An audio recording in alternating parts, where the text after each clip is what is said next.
Bíblia. Este é o tema do Papo É de hoje.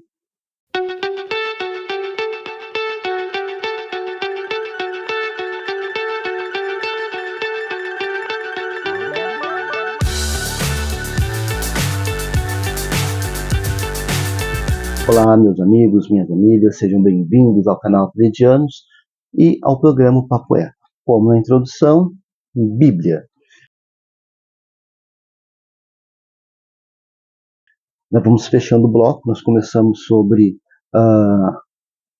falando sobre Quaresma, culpa, e agora fechamos com as Sagradas Escrituras ou Bíblia. É diferente do que muita gente acha e pensa, que a Bíblia já caiu pronta, compilada, com capa e zíper. Ela sofreu um longo caminho até chegar até onde nós chegamos e, portanto, cabe a nós entendermos sobre o conteúdo que está dentro dessas páginas, como nós devemos encará-las, para não nos tornarmos pessoas fundamentalistas. Principalmente quem é evangélico. O evangélico tem um costume de ser muito fundamentalista, né? Levar as Sagradas Escrituras ao pé da letra, e isso é um erro terrível. Mas primeiro temos que entender o seguinte: a Bíblia é um dos livros mais influentes da história da humanidade, sem dúvida. Toda casa deve ter pelo menos uma Bíblia, né, dentro de casa. É uma coletânea de textos religiosos de valores sagrados para o judaísmo e posteriormente para o cristianismo. Sua formação é um processo complexo que se estende por mais de 1000 anos, envolvendo diversas culturas, línguas e tradições. Nós sabemos que a Bíblia é dividida em duas partes.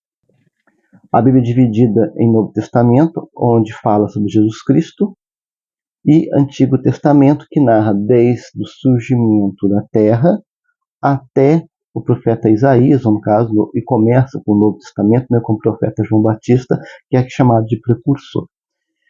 Bom, mas no que tange o Antigo Testamento, primeiramente temos que entender que começou pela tradição oral. O que quer dizer tradição oral? Todo o conteúdo do Antigo Testamento ele era passado de geração em geração de forma oral, contada, falada, de pai para filhos, de uma tribo, que eram tribos, né? De uma tribo para outra, os membros da tribo foram passando de geração em geração por oralidade, que é uma história que é contada. Depois começou a sua compilação. O que é compilação? Sentar para escrever.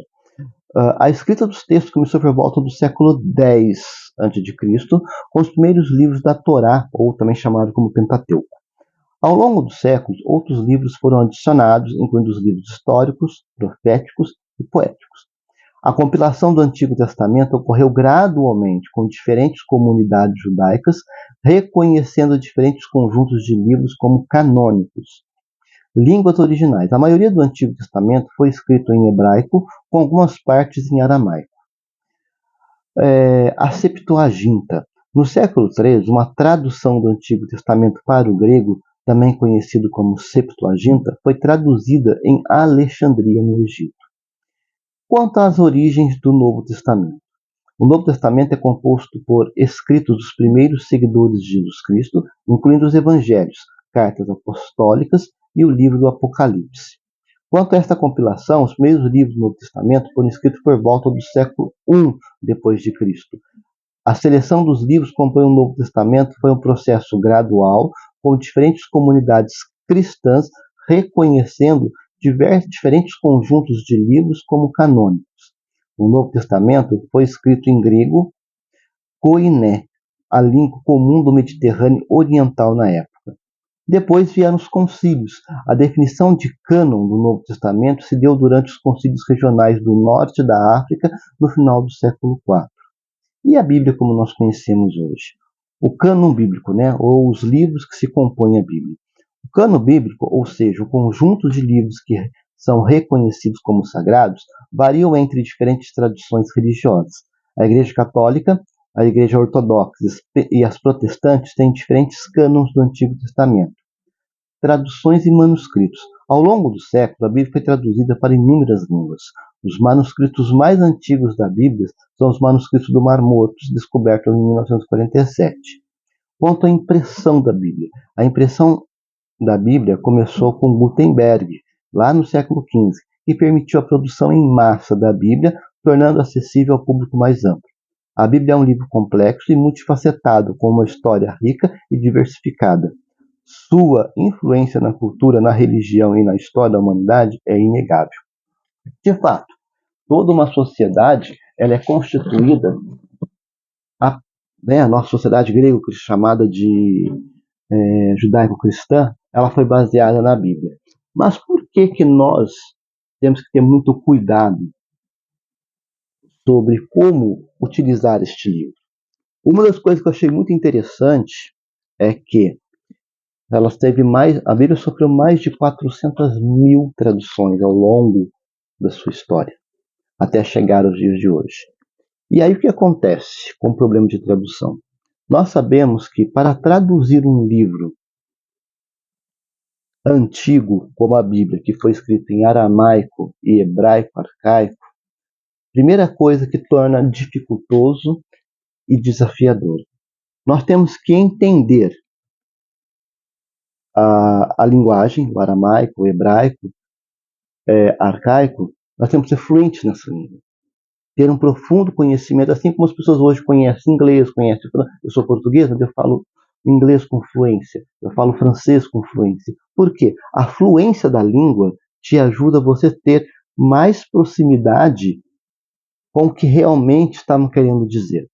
Primeiro isso. Segundo, nós temos que ter, além dessa influência, nós temos que ter conhecimento da cultura e do pensamento do povo da época.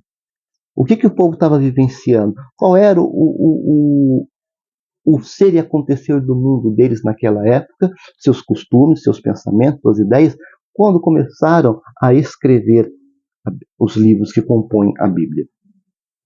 Por quê? Porque isso vai dar cor e forma. Por exemplo, se nós tivéssemos que escrever a Bíblia hoje, com a cultura de hoje, com a tecnologia de hoje, com os pensamentos de hoje, provavelmente muita coisa que está aqui dentro não estaria escrito. Por exemplo, eu gosto de ler, porque nós temos que ter algumas coisas. Por exemplo, no livro do Êxodo, no capítulo 35, nos primeiros versículos do 35, diz a seguinte coisa: Moisés convocou toda a comunidade, os filhos de Israel, e disse: Aqui está o que Deus, o Javé, lhes manda colocar em prática. Vocês podem trabalhar durante 6 dias. O 7º dia, porém, será para vocês dia de descanso solene em honra a Javé. Quem trabalhar no sábado será réu de morte. No dia de sábado, vocês não acenderão fogo em nenhuma de suas casas. Ora, nós não trabalhamos no sábado hoje? Nós não trabalhamos todos os dias? O capitalismo nos obriga a trabalhar todos os dias. Nós temos um dia de descanso hoje. Descanso hoje é no domingo. Seria o primeiro dia da semana. Quem é extremamente ligado, arraigado à Bíblia, vai bater o pé que tem que ser no sábado, porque está escrito na Bíblia. Mas essa era a cultura do tempo. A cultura nossa hoje, a maioria tem foco no domingo. Então, portanto, o dia que você irá prestar o teu dia de culto, de descanso, vai ser no domingo. Portanto, por exemplo, a Igreja Católica. Por que a missa é no domingo? Por que a doutrina da igreja existe que esteja todos os domingos na Santa Igreja? Porque é o dia que você escolheu, que foi escolhido, segundo a igreja, para lançar honra, louvores e glórias a Deus, que antes era no sábado. Quem ainda mantém essa tradição deve ser os judeus. Os judeus devem fazer tudo no sábado e se série a parte religiosa. E algumas religiões, como, se eu não me engano, os Mormons e os Adventistas, se eu não me engano, eles também cultuam o sábado ainda. Mas não é mais usual. Por quê? Porque a sociedade mudou-se. E como ela se muda, ela também muda-se a forma de agir e pensar. Quer ver outro probleminha? Vamos lá em Êxodo agora. Êxodo 21. Mas eu gosto de mostrar para vocês entenderem como que as coisas são.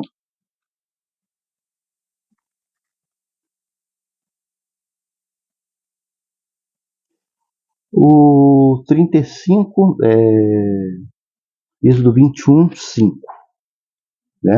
Olha o que diz ele.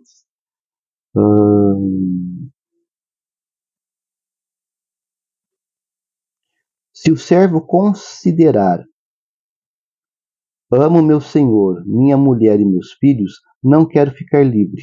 O Senhor o levará diante de deuses e fará que ele se encoste na porta ou no portal e lhe furará uma orelha com uma sovela. Então ele se tornará servo para sempre. Gente, quem que é escravo de alguém no mundo moderno hoje? Você é servo escravo, em outras palavras. Quem que é escravo? Existe isso no nosso mundo hoje? Fala para mim. Outra parte, na mesma capítulo, só com versículo diferente. Ainda em Êxodo 21. Se um homem vender sua filha como serva, ela não sairá como serva, saem os servos. Se ela não agradar ao seu senhor, a quem será dada, este deve permitir que seja resgatada. Quem que vende teu filho ou tua filha para alguém hoje em dia? Você venderia teu filho, tua filha? Eu acredito que não, né? Por exemplo, quem ferir uma pessoa causando-lhe a morte deverá ser morto. Se não foi intencional, mas foi Deus quem o fez cair em suas mãos, marcarei para ele um lugar onde possa refugiar-se. Mas se alguém, de caso pensado atentar contra o seu próximo para matá-lo, então você o arrancará até mesmo do meu altar para que seja morto. Quem ferir seu pai ou sua mãe deverá ser morto. Quem sequestrar um homem para vendê-lo ou ficar com ele deverá ser morto. Quem amaldiçoar seu pai ou sua mãe deverá ser morto. Isso se aprega? Se apregou na nossa vida hoje? Na nossa vida? Você consegue entender que é um contexto histórico? É um contexto histórico, é um momento histórico. Por que isso estava na Bíblia? E nós não podemos traduzir isso ao pé da letra? Porque são advertências de um tempo e de um momento. Quem que não tem desavença com pai e com mãe? Quem que não tem desavença? Que é o pai e mãe não tem desavença com o filho? Então, por causa dessa desavença, você vai matar teu filho? Teu filho vai assassinar teus pais? Não que não aconteça no mundo hoje, nós vemos aí. Mas, e de todos os problemas, os mais dificultosos que nós encontramos é a seguinte. Sabia que na Bíblia não existe a palavra inferno? A palavra inferno não existe na Bíblia. Jesus Cristo, ele utilizou a palavra inferno para ilustrar um lugar também chamado de Gerena ou o Vale de Renom. O que era esse vale? Esse vale era onde eram jogados lixo, restos de animais e cadáveres para serem descartados. Então, o que acontece? Por conta de resto de animais, de lixo, material orgânico, que nós somos material orgânico, o enxofre é muito forte. O enxofre ele se incendeia. Então, o fogo queimava-se constantemente naquele lugar para consumir todo o lixo que ali era depositado. Então, quando Cristo utilizou a palavra inferno, ele estava falando do Vale de Renom. Aí o que acontece? Vem passando o tempo, as traduções interpretaram esse Vale de Renom, que Jesus Cristo usou como exemplo, como se fosse um inferno de fogo de verdade. Então vocês começam a compreender, gente, como que se dá a construção de um livro, e esse livro nós temos que olhá-lo com um senso crítico. Eu ia com um senso crítico. Eu peguei um historiador muito bom, ele é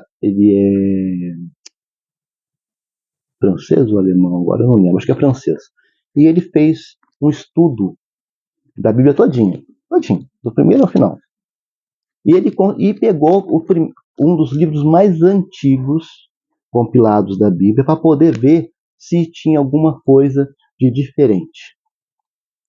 A parte boa é que ele viu que o conteúdo, o que é conteúdo? A mensagem, ela continua inalterada. Mudou-se palavras, colocaram textos, aumentaram textos, suprimiram livros, adicionaram livros, mas a mensagem, ela continua intacta. Então, o que quer dizer com isso? Quando você abre um livro, e não faço isso aqui como a maioria das pessoas fazem, vamos ver o que Deus tem para falar para mim hoje, agora rápido. Aí cai lá no livro Cântico dos Cânticos. É um livro de poesias, né? Ou cânticos. Você fala Cântico dos Cânticos. Aí começa a ler. Nossa, é isso que Deus tem para mim? E se cai lá no Êxodo, como eu acabei de ler? Não, não é assim que funciona. Nós temos que entender que a Bíblia é um livro profético, mas também um livro histórico. Nós temos que começar primeiro pela história. Ouça a história do povo que viveu e vivenciou. O que aconteceu com eles, por que eles estavam nessa condição, e o que o fez, em que contexto começou a escrever, foi escrito os registros do povo hebreu, que vão se tornar os judeus depois. Na sequência, qual é a ideia?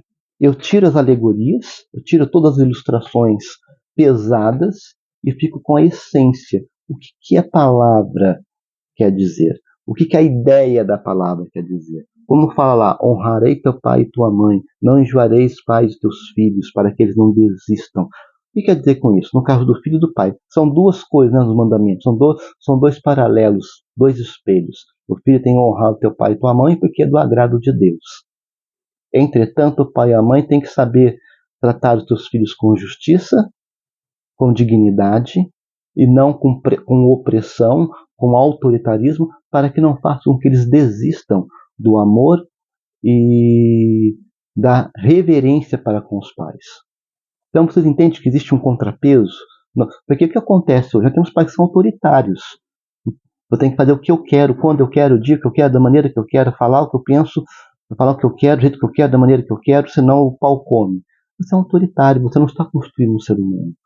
Você está deixando essa pessoa pegar ranço da sua cara, ranço da sua posição de pai, ranço da posição de família, e quando a primeira oportunidade que ele tiver de dar no pé, ele vai dar no pé.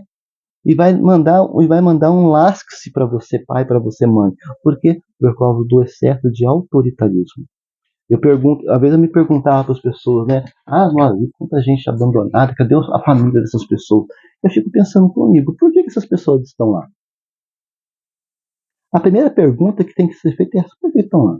Por que eles foram abandonados?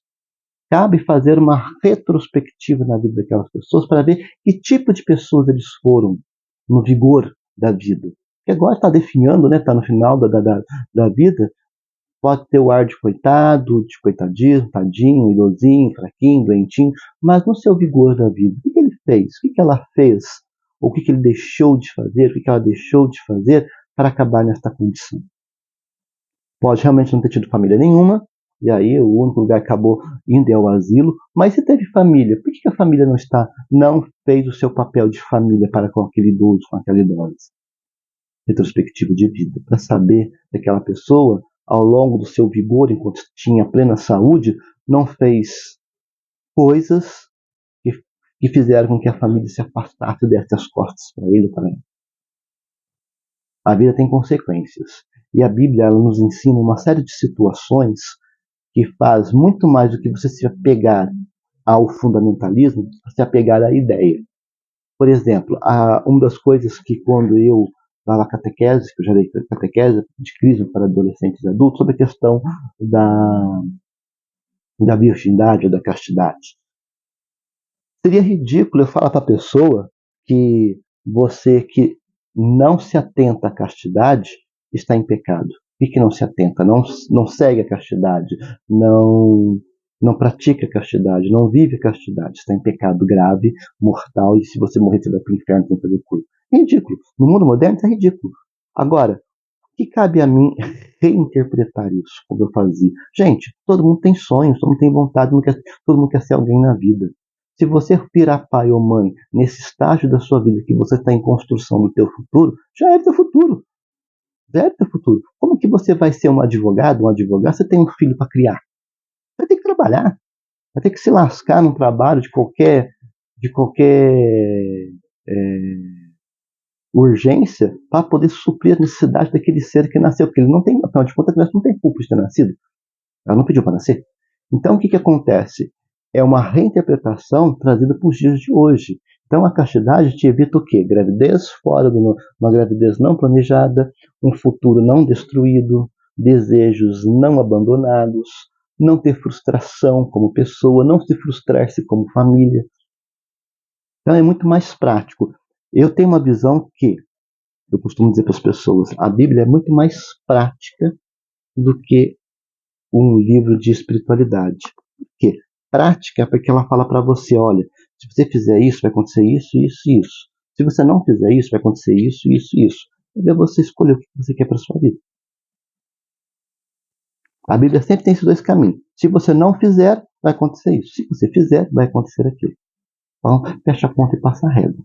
Agora, o que cai na questão da espiritualidade, aí esse é pessoal, é a sua crença, é o seu cuidado com o ser existir daquele ser humano que pensa religiosidade. E aí este livro que é histórico, ele deixa de ser histórico para ser um livro de cunho religioso aos olhos de uma fé um pouco mais pé no chão. Não ficar vendo pecado em tudo, não ficar vendo diabo em tudo, não ficar vendo problema em tudo. Como eu falei na questão da culpa, foi necessário, por quê? Porque existe um problema muito sério, e eu, como ser que convivo com as pessoas, de que tudo existe uma entidade malvada que faz eu errar, que faz eu escorregar no tomate. Tá, pode até existir, eu não vou negar isso. Mas e a sua vontade? E os seus desejos? E as suas escolhas? Tudo começa com você. Você pode até ser influenciado, tentado, como dizem por aí, mas no final da palavra, no final do sim, do não, quem dá é você. Então você é dono da sua própria vontade, do sim e do não. E aí é onde essa palavra, este pequeno livro, esse pequeno grande livro, ele se enquadra na nossa vida como um livro para nos ajudar a pensar pessoa, pensar e existir como pessoa, pensar e existir como gente. E a partir disso, pensar e se ajustar como sociedade. Franciscão, Papa Francisco, uma vez falou que se Jesus Cristo estivesse aqui no mundo, ele seria comunista. E que ele é comunista? Eu já falei isso, acho que em outros programas, eu acho no Papa Vitologar ou aqui no Papo É. Se você pega lá o Novo Testamento e vê tudo que Jesus Cristo falou e fez, você vai notar que tudo que você encontra ali, você vai encontrar nas linhas de pensamentos dos partidos políticos de esquerda. É por isso que o Papa Francisco disse, se ele viesse para cá no mundo moderno, ele seria taxado, seria chamado de comunista. Por quê? Porque ele não estaria dentro do pensamento capitalista de direita ou de extrema direita. Por quê? Eu já falei. Quem quer entender, gente, volta alguns episódios atrás, onde eu comecei a explicar para vocês o que é socialismo e o que é capitalismo. E aí vocês vão entender. Vocês entenderam? Volte lá e veja. Leia o que está falando o episódio sobre capitalismo e leia o episódio que está falando sobre socialismo. Vocês vão entender. E aí vocês vão entender por que o Papa Francisco disse que Jesus Cristo viesse ao mundo, ele seria taxado de comunista. É triste, gente, é muito triste quando você pega uma pessoa brilhante, maravilhosa, como Jesus Cristo foi, é e sempre será, né? Não é porque eu sou cristão católico, mas eu sou muito consciente disso, de um dos maior homem, maior de todos os homens que já pisou sobre essa terra, não por causa dos seus milagres, mas sim pela sua capacidade de um humanismo que extrapolou ao máximo a palavra amar e ser utilizado na boca de gente, de políticos de direita e extrema-direita, para justificar matar, roubar, ser corrupto, xenofóbico, homofóbico, racista, de tudo quanto é jeito. Todos os preconceitos de todos quanto é jeito que se possa pensar e existir em nome de um homem que foi contra tudo isso quando estava vivo. E justamente por ser contra tudo isso, ele acabou sendo pregado no madeiro como um marginal, como um assassino, como um ladrão, como a pior espécie de ser humano que poderia existir. Porque a morte, a condenação por cruz pelo Império Romano só era dado àquelas piores das piores dos piores mesmos, para servir de exemplo para o povo que estava sob o jugo do Império Romano. Então cabe a nós pensarmos sobre como nós interpretamos as Sagradas Escrituras, ou a Bíblia, de forma coerente, séria, racional. Depois, você, dentro do seu ser e existir como ser religioso, você enquadra isso na sua vida de uma maneira centrada. E não se pegue, em maneira nenhuma, em bitulações. A pessoa que é bitolada, ele corre o risco de tornar-se alvo de gente oportunista que cedo ou tarde vai utilizar da sua cegueira de conhecimento, da sua cegueira espiritual para fazer você pensar o que ele quer, agir da forma como ele quer. A astúcia de pessoas ruins, de pessoas malignas, está em utilizar o fundamentalismo, seja religioso, seja político, seja social, seja qual for o fundamentalismo, a seu favor, a lucrar a favor. E a Bíblia bate logo de frente sobre isso. A pessoa que é fundamentalista, ela faz de Deus mentiroso. E a verdade não está nele. E a verdade não está nele. Bíblia, este foi o nosso tema de hoje. Me despeço por aqui e encerro. Na próxima semana estaremos com outro programa, com outro tema a serem discutido. Aliás, se você quiser que nós viemos aqui discorrer, conversar, comentar, dissecar algum assunto, deixe nos comentários. Os comentários no YouTube estão abertos. Deixe o seu comentário, a sua dúvida. Quem sabe a sua dúvida não vira um tema do Papo É. Me despeço por aqui. Daqui a alguns dias nos encontraremos no programa Mitologado. Um forte abraço a todos.